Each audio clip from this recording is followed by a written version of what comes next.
Selamat pagi teman-teman. Perkenalkan, nama saya Karin Villa Bruce Miling.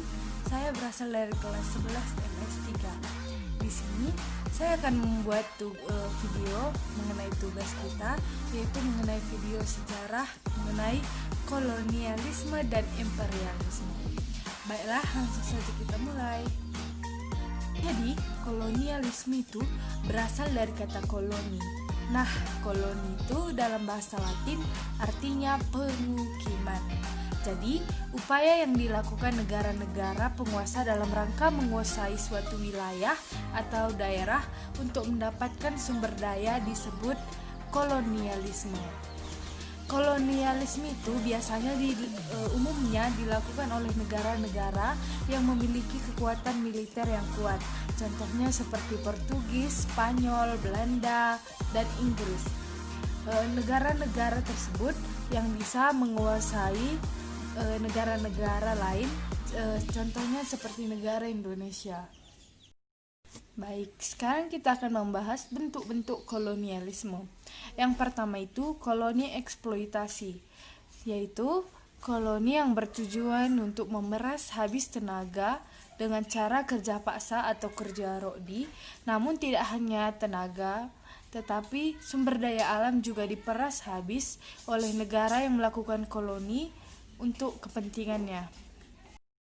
Baiklah, yang kedua itu adalah koloni penduduk, yaitu penguasaan suatu daerah atau wilayah yang dilakukan dengan cara mengusir masyarakat pribumi dan mendatangkan pendatang baru sehingga masyarakat pribumi terasingkan. Baiklah, yang ketiga itu deportasi koloni, yaitu di mana suatu daerah dijadikan sebagai tempat pengasingan narapidana yang tidak tertangani oleh pemerintah. Baiklah, yang keempat itu kolonialisme kelebihan penduduk, yaitu penguasaan suatu daerah atau wilayah yang dilakukan di suatu daerah yang mempunyai populasi yang banyak. Baiklah, dan yang terakhir itu kolonialisme sekunder, yaitu bentuk kolonialisme di mana daerah yang dikuasai akan digunakan sebagai kepentingan militer dan strategi perang. Baiklah teman-teman, yang selanjutnya, yang kedua itu adalah imperialisme. Imperialisme adalah istilah berasal dari kata imperator yang artinya memerintah.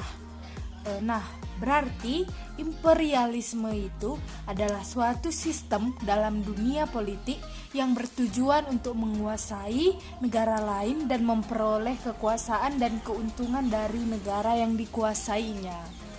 Imperialisme sudah ada sejak abad ke-19. Pada awalnya dicetus oleh Benjamin Disraeli yang merupakan Perdana Menteri Inggris saat itu. Imperialisme dibagi menjadi dua, yaitu berdasarkan waktu dan tujuannya. Baiklah, yang pertama itu imperialisme berdasarkan waktunya. Yang pertama itu juga terbagi dua. Yang pertama itu imperialisme kuno, muncul sebelum revolusi industri di Inggris yang terdorong oleh gerakan 3G, yaitu Gold, Glory, dan Gospel. Yang kedua, imperialisme modern, muncul setelah revolusi industri, terdorong karena faktor ekonomi dan kebutuhan pada waktu itu. Baik, yang kedua itu merupakan imperialisme berdasarkan tujuan. Jadi itu terbagi menjadi 4. Yang pertama itu imperialisme politik. Imperialisme politik bertujuan untuk menguasai seluruh kehidupan politik suatu negara. Yang kedua itu imperialisme ekonomi. Itu bertujuan untuk menguasai sektor perekonomian negara lain. Yang ketiga, imperialisme kebudayaan, untuk menguasai nilai-nilai kebudayaan suatu negara. Dan yang terakhir itu adalah imperialisme militer. Itu bertujuan untuk menguasai negara lain karena dianggap memiliki wilayah strategis yang bisa memperkuat pertahanan. Baiklah, demikian yang dapat saya sampaikan mengenai kolonialisme dan imperialisme. Jadi jika ada kesalahan kata sebelumnya, saya meminta maaf. Sekian dari saya, terima kasih.